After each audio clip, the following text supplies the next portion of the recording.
너는 구원을 얻을 것이다. 요엘 선지자가 이렇게 말씀하셨습니다. 지금부터 50년 전, 한 50년 전쯤인 1998년 8월자 조선일보에 보면 흥미로운 기사가 있다고 하는데요.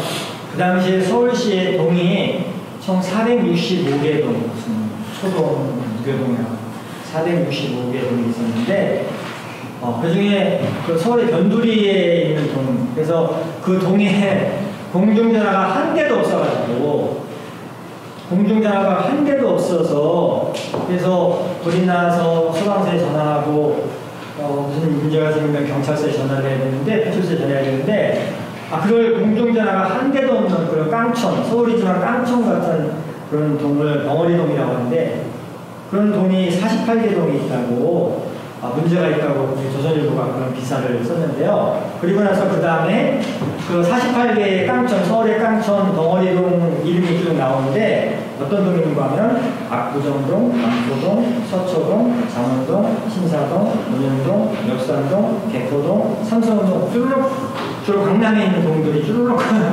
나왔다는 거예요. 기사를 보면 이 동들이 요즘 어떤 동들이죠? 지금 우리나라에서 집값 집사님 맞죠? 집값 제일 비싼 동네잖아요. 지금 우리나라에서는.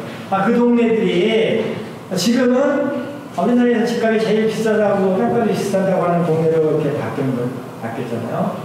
참 세상의 변해도 이렇게 변할 수가 있나.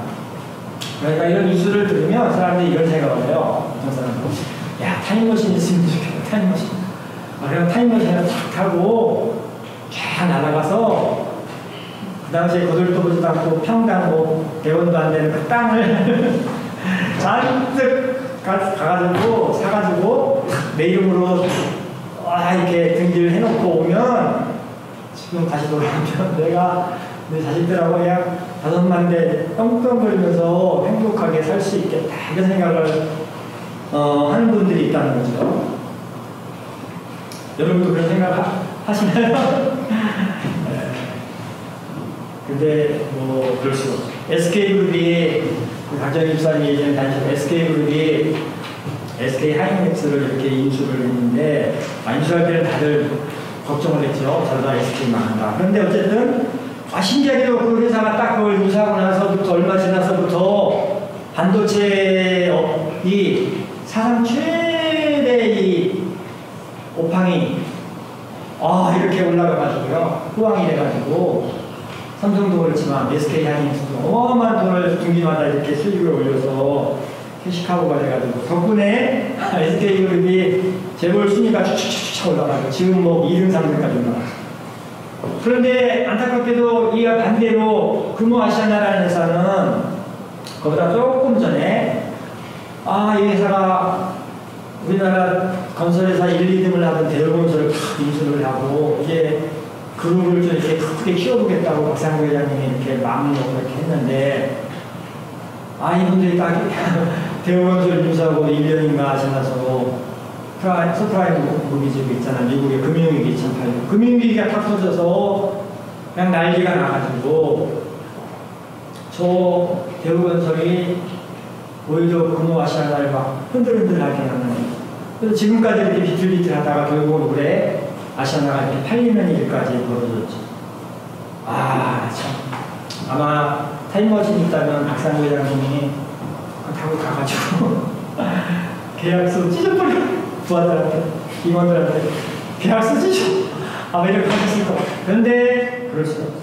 영화에서는 타임머신이 등장해서 이렇게 분위기를 확 바꾸는 역할을 하지만 우리 인생은 그럴 수가 없어요. 우리는 살아가면서 수많은 결정을 하고 선택을 하죠. 여러분이 하잖아. 학교 선택하고 그 학교 다니면서 친구 누구랑 살까도 선택하고 진로도 선택하고 직장도 선택하고 배우자도 선택하고 사업 거래처도 선택하고 하여튼 사는 동료도 선택하고 수많은 선택을 하는데 그런데 우리가 선택하는 선택의 결과가 어떻게 될지는 우리는 장담을 못하고 좋을 수도 있고 나쁠 수도 있고 성공할 수도 있고 실패할 수도 있고 우리는 알 수 없는 존재라서 선택을 하지만 우리는 알지 못하고 선택하고 그 다음에 그 리스크를 다 안고 결정한 거에 대해서 내가 그 리스크를 책임질 수밖에 없어요. 오늘 이스라엘 백성들이 그런 일을 겪고 있는데, 요엘 시대 이스라엘 백성들이 그 사람들이 뭔가를 선택했던 결과가 이제 벌어지는 장면을 성경에 말하고 있는데, 그런데 이 사람들이 앞에는 알겠지만 보면 농사를 졌는데 메뚜기 떼가 막 와가지고요. 그래가지고 다 갉아먹어가지고 먹을 게 남아있지 않아가지고 먹거리가 탁 떨어지는, 먹고 살기가 막막한 상황이 벌어지더라고. 또 사방에서 동쪽, 서쪽, 남쪽, 북쪽에서 이방 민족이 쳐들어가지고 나라가 정말 풍전등화의 그런 위기를 만나는 그런 상황을 만나게 되는데, 그때 하나님께서 오늘 이 유해를 통해서 주셨던 말씀입니다. 요즘 우리 시대랑 조금 비슷한 게 있고, 그래서 경제도 어렵고, 극장도 어렵고 그런데, 요엘 1장 4절을 보면, 그 당시에 이 사람들이 얼마나 경제적으로 어려웠나 이렇게 말하고 있습니다. 한번 같이, 요엘 1장 4절 읽어보겠습니다.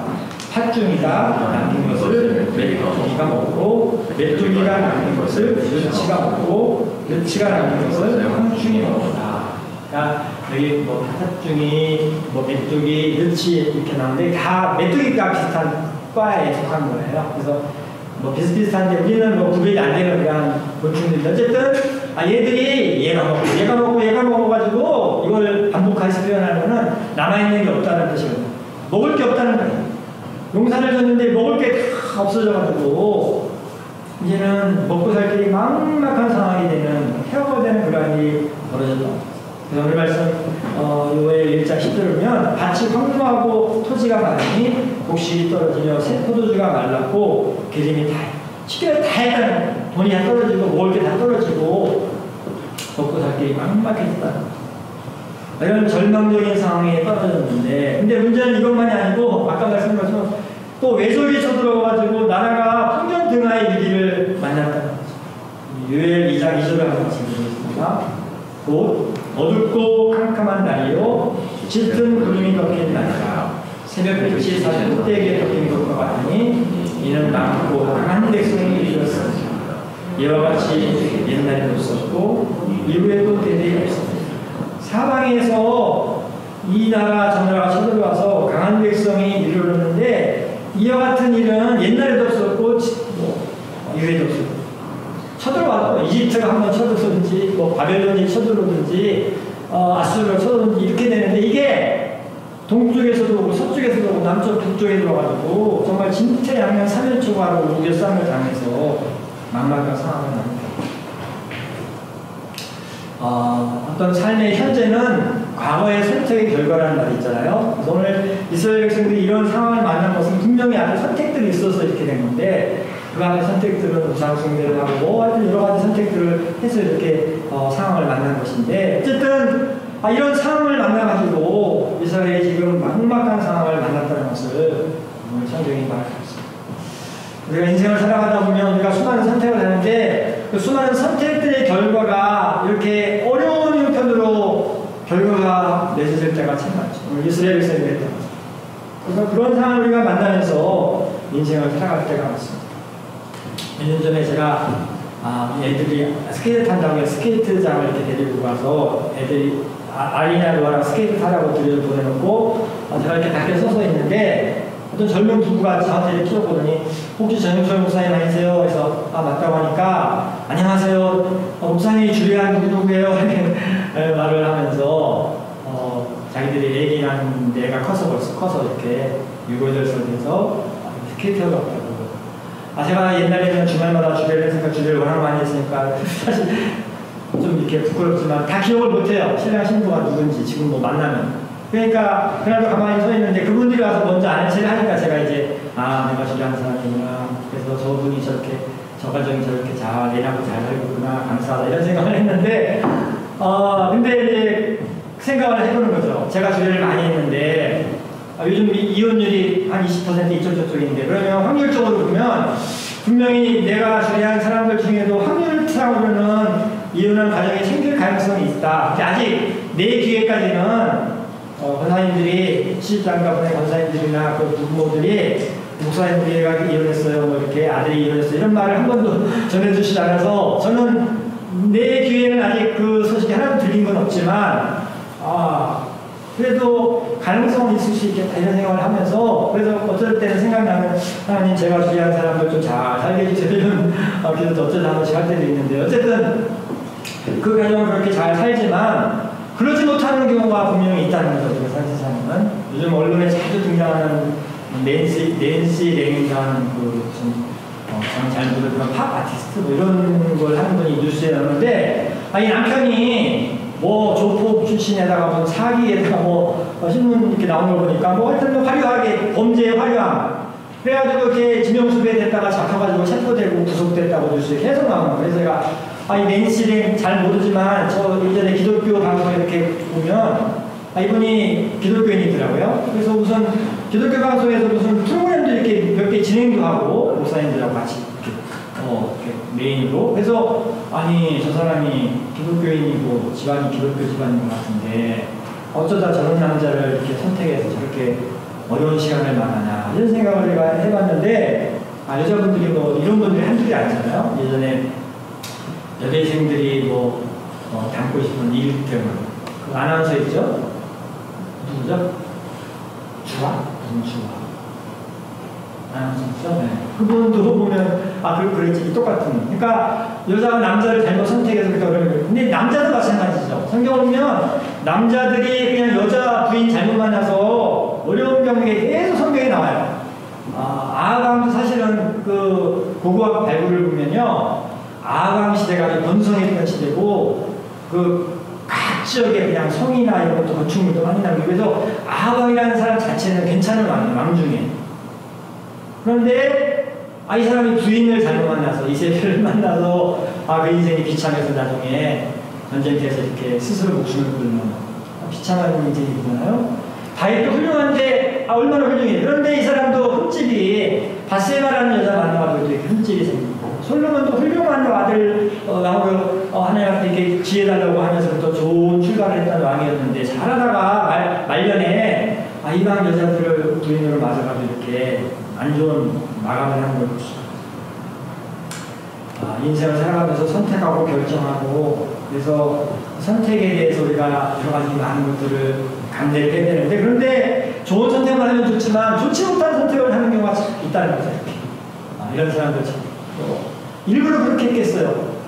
최선이라고 생각하고 했지만 지나고 보니까 그게 어려움이 되고 고통이 되고 고난이 되는 것을 우리가 경험할 때가 있는데 그러면 우리가 살다가 그런 일을 만날 때 어떻게 될까? 오늘 유엘 선지자는 또 인생을 살아가다가 이런 선택을 하며 살아가다가 뭔가 이렇게 잘못되고 어우러지고 힘들어서 우리 인생이 정말 힘든 상황이 되고 어려운 상황이 됐을 때 뭐 해야 되냐? 타임머신을 찾아가서 거꾸로 돌려가지고 이렇게 해결책을 찾으려고 하는 것이 아니라 그때는 무조건 여호와께로 돌아와야 된다. 하나님 앞으로 나가야 된다. 이렇게 지체하지 말고 그 상황에서 지체하지 말고 하나님께로 돌아와라. 이렇게 말하고 있습니다. 양모같이 요엘서 2장 12절을 찾아드리고 있습니다. 여호와의 말씀에 너희는 이제라도 금식하고 울며 애통하고 마음을 다하여 내게로 하셨나니 너희는 옷을 찢지 말고 마음을 찢고 너희 하나님 여호와께로 돌아오시죠. 그런 노래를 보시며 자리를 보시며 노하기를 들으시며 이내가 크시사 뜻을 돌이켜 재앙을 내게 발휘하시며 마음을 찢고 겸비한 마음으로 하나님 앞으로 돌아와야 된다. 네가 처한 상황이 어떤 어려운 상황이고 절망적인 상황이라도 뭐 다른 방법 찾으려고 하지 말고 하나님께로 와야 된다. 이렇게 말하고 있습니다. 우리가 인생 살다가 뭔가 내가 선택을 잘못한 것 같다. 결정을 잘못한 것 같다. 그래서 내가 지금 어려움을 당하고 힘들고 고통스럽다. 이런 생각이 드실 때는 우리가 다른 생각하지 않고 하나님께 나아가셔서 마음을 찢고 하나님께 나아가셔서 엎드리시는 우리 성도님들이 다 되실 수 있기를 바랍니다. 오늘 말씀은 우리가 이렇게 마음을 찢고 여호와께 돌아오면 우리 하나님께서는 우리의 삶을 상황을 회복시켜 주신다는 것을 말하고 있습니다.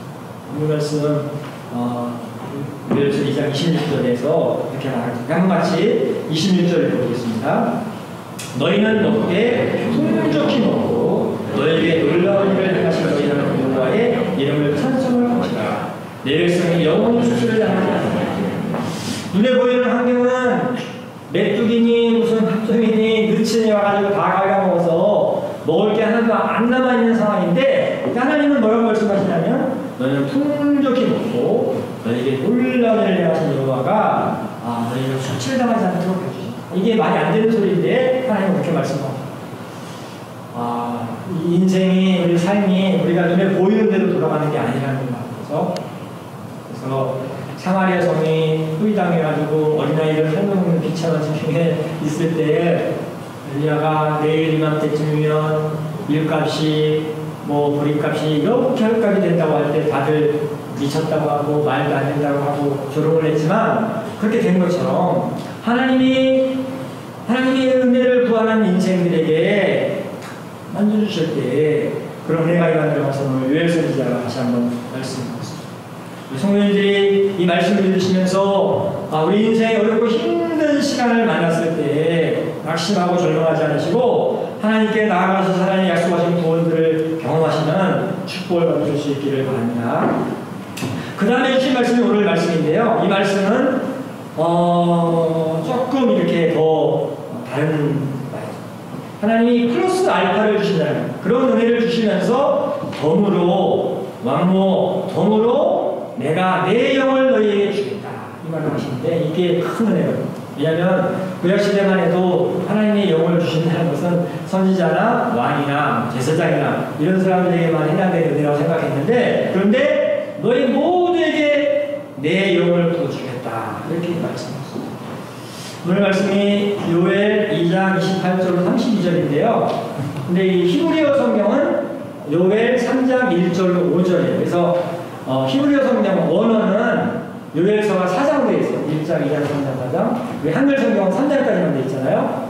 한글 성경을 번역하면서 번역자들이 무슨 의미, 무슨 생각이 있는 거죠? 어쨌든 2장과 3장.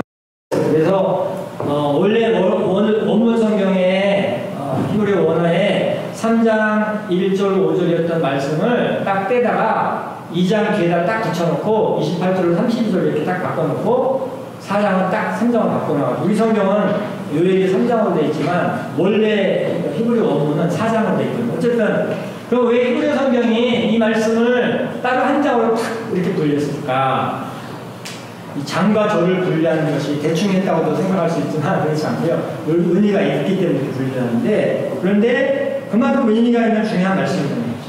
그래서 여기 말씀이 하나님께서 우리에게 은혜를 주신다. 그런데 오늘 말씀 보면 어린아이는 장미를 말하고 젊은이는 이상을 보고 꿈을 꾸고 이렇게 너희는 꿈을 꾸고 이상을 보고 이렇게 말을 해서 이게 무슨 말인가 생각이 되는데 이걸 꼭 풀어서 설명할 수도 있지만 그런 의미가 아니고 아까 이렇게 나왔잖아요. 종이 무슨 메뚜기, 느치처럼 이것도 사실은 같은 의미의 말이에요. 장래를 말하고 이상을 보고 꿈을 보는 게 같은 그런 성격이 비슷한 말씀인데 여기서 중요한 거는 이게 아니고 그 앞에 있는 것들이 이제 의미가 있어요. 하나님의 은혜가 이 세대를 초월해서 올 제너레이션에게 임한다는 거예요. 그래서 5월 5일날 어린이날의 주인공인 어린이들이나 5월 20일 성년의 날 우리 교회로는 셋째 주 청년의 날의 주인공인 우리 지민이 같은 청년이나 지은이 같은 청년이나 아니면 어버이날의 주인공인 우리 부모님들이나 더 연세되신 어르신들이나 이런 사람들에게 제네레이션이 의미 없이 모두에게 은혜를 주신다는 것을 알고 있습니다. 우리가 사는 세상에 항상 연령의 제한이 있어요. 그래서 요즘 어린아이들이 얼마나 이렇게 똑똑해요. 체격도 좋고. 그런데 아마 지민이가 투표권 있나요? 선거 투표권 있나요? 아직 있어요? 이제 생겼나? 어쨌든 16, 17 정도 되면 벌써 15만 넘어도 애들이 얼마나 똑똑하고 투표할 만한 능력이 충분히 된다고 생각하는데 그런데 투표권 안 주죠. 근데 노인들 90 넘으셔서 기력도 세하시고 치매기도 오셔가지고 사회분별도 안 되시는 분들은 다 투표권이 있어요. 그래서 그냥 투표날이 되면 경찰서에서 소방서에서 이렇게 다 모셔다가 앰뷸런스 갖다 모시다가 그분들 축하합니다 이렇게 잘 하시는지 모르지만 하도 뭐 그런 걸 요새 늘 볼 수 있는데, 나이의 어떤 제한, 그 나이의 제한을 주는 어린 사람들. 근데 또 반대도 있어요. 반대. 지난번에 제가 했던 영남교에서는 성가대원들을 이렇게 해마다 연말에 모집하는데 조건이 뭐냐면 50살. 아무리 노래를 잘하고 성악과를 나왔어도 50살 넘으면 안 돼요. 성가대원의 신입 성가대원 자격 조건이 50세 미만. 그분이 서울대 음대를 나왔건 성악과를 나왔건 그거 소용없어요. 50살 넘은 사람은 안 돼요. 노래 아무리 잘하고 노래 하고 싶고 해도 노래. 그래서 조금 이렇게 어떻게 생각하느냐, 하나님 찬양한다는데 나이가 뭐냐 하는데 어쨌든 뭐 규정이 그렇게 돼서 50살 밑에 사람들만 성가단에 참여할 수 있습니다. 그래서 요즘 그런 게 많이 생기고 있다고 하더라고요. 나이가 제한이 되는 거예요. 나이가 들면 제한을 받는 게 또 있어요. 나이가 어리다고 제한을 받지만 나이가 들면 이런 산지장이나 이렇게 나이의 제한이 많죠. 제가 군목사 시절에 이렇게 구원을 갖고 가서 설교를 하는데 그 구원의 총무교사님이 제가 가서 중등부를 좀 한 적이 있는데 중등부 때 선생님이 그 구원의 총무를 하셨어요. 지금은 그분이 원장이 됐었어요. 시간이 흘러서. 근데 그때 제가 이제 그분하고 차 마시면서 얘기를 하면서 목사님 생각보다 우리나라가 복지가 잘 돼 있어서 요즘 구원 아이들이 뭐 부모님하고 같이 사는 애들보다는 못하겠지만 그래도 많이 이렇게 보살핌을 잘 받고 있어요. 이렇게 거기도 보면 방에 4명씩을 예를 들어서 교사 한 명이 이렇게 보살핌 하더라고요. 근데 어쨌든 먹는 거나 뭐 이렇게 다 하는데 학원도 보내주고 많이는 못 보내주고. 그런데 문제가 있어요, 목사님. 얘들이 18살 되면 무조건 나가야 됩니다. 우리 법이 구원에서 부모는 아이들을 어려서부터 데려다가 이렇게 먹여주고 씌워주고 입혀주고. 그래서 그 아이들이 이렇게 보면 부모님 밑에서 크는 것만치는 못해도 자기들끼리 이렇게 다 이렇게 의지하고 사는 거예요, 형제같이. 그래서 동생처럼 이렇게 언니 누나처럼. 근데 이렇게 살다가 18살이 되면 무조건 나가야 되는 거예요. 500만 원 주고 손에다가 500만 원을 돌려주고 나가는 거예요, 세상에. 이 험한 세상에 500만 원 들고 걔가 나가서 뭘 하겠어. 18살짜리. 근데 법이 그러니까 어쩔 수 없어. 그 선생님이, 집사님이 그러는 거야. 목사님 너무 가슴 아파요. 우리가 뭐 해줄 수도 없고. 답답한데 방법이 없고. 요새 무슨 승리, 머닝 이런 거 뉴스에 나오는데, 근데 어느 목사님이, 청소년 사역하는 목사님이 그런 거를 이렇게 2년 동안 몰래 잠입했다가, 그거를 이렇게 책을 썼잖아요. 자기가 그런 청소년 사역을 하다가 애들이 사라져서 도대체 얘들이 어디로 사라지느냐.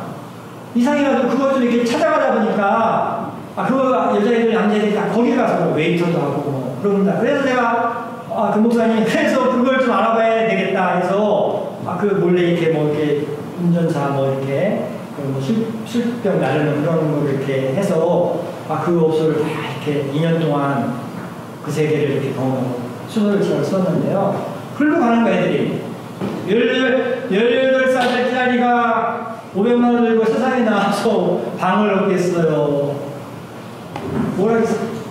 할 데가 없고 먹을 길이 막막한 500만 원 갖고 어디 찜질방 가서 며칠을 머물고 쓰고 하겠지만 그거 떨어지면 어떡해. 참.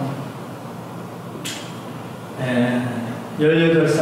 그러니까 그 고원에 사는 아이들은 18이라는 숫자가 공포스럽게 됩니다. 18살 되면 나가요. 우리가 산지장이 그렇죠. 직장 다니는 분들도 그렇죠. 사실은 직장 다니다가 저도 영남교에 있다 부목사 다니다가 이렇게 대청한다고 나와서 딱 나오니까 얼마 지나서 딱 여기 향화동에 이사 왔는데 우편물을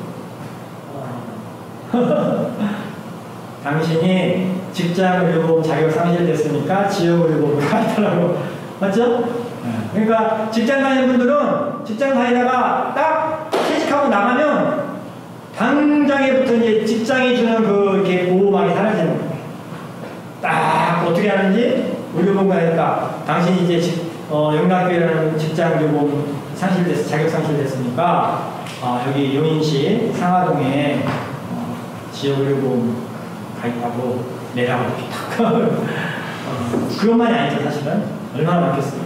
직장에 주는 이 보호막이 사라집니다. 우리가 사는 세상에는 늘 많은 것들이 있는데 결정과 선택을 하고 사는데 그 많은 것들이 다 제약도 있고 그래서 우리는 살면서 이 보호막이 해체되고 18살이 되면 고원을 떠나야 되는 그 아이들, 동생과 같은 애들을 두고 떠나는 애들처럼 뭐 직장인들이 직장을 만들면 하여튼 뭐 이렇게 사라지고 해서 우리 인생의 많은 마치 메뚜기 때려가지고 먹을 게 하나도 안 남아있는 상황. 사방에 적이 나를 죽이려고 으르렁거리는 상황. 그런 상황을 만나게 될 때에 성경은 우리가 하나님께로 나아가면 하나님이 우리를 구원해 주실 뿐만 아니라 하나님의 영으로 주신다고 이렇게 말하고 있습니다. 우리 하나님은 어제나 오늘이나 영원토록 동일하시고 마찬가지로 어제도 우리를 보호해 주시고 도와주시고 오늘도 도와주시고 내일도 도와주시는 하나님이신 줄 믿습니다. 여러분들이 주일학교를 나와야 되지만 제가 주일학교 다닐 때 우리 하진 때 같이 이렇게 학교 안 갈 때 동생 손잡고 이렇게 주일학교 걸어서 가서 그때부터 제가 청년 때 군대 갔을 때 또 지금까지 이렇게 또 앞으로 도와주셨던 것입니다. 박정일 집사님이 어렸을 때부터 지금까지 엄마 뱃속에 있기 전부터 성경이 말하는 표현으로 지금까지 또 우리 강길 집사님도 여러분 하나님께서는 우리 인생을 어느 한때만 도와주시면 10년만 도와준다. 18살 때까지만 도와준다. 네가 이 멤버십 갖고 있을 때만 도와준다. 그게 아니고 처음부터 끝까지 평생 플러스 알파 영원까지 도와주신 하나님의 것을 분명히 믿고 살아가시는 우리 모두가 될 수 있기를 바랍니다. 이 시간 기도 하나님 우리에게 평생의 은혜를 주십니다. 우리 어떤 상황을 만나고 어떠한 형편에 처하든지 우리를 사랑하신 하나님에게는 평생토록 지속이 되는 영원하신 내 것을 믿고 그 믿음을 가지고 살아가도록 해달라고 다 같이 기도하시겠습니다. 사랑하는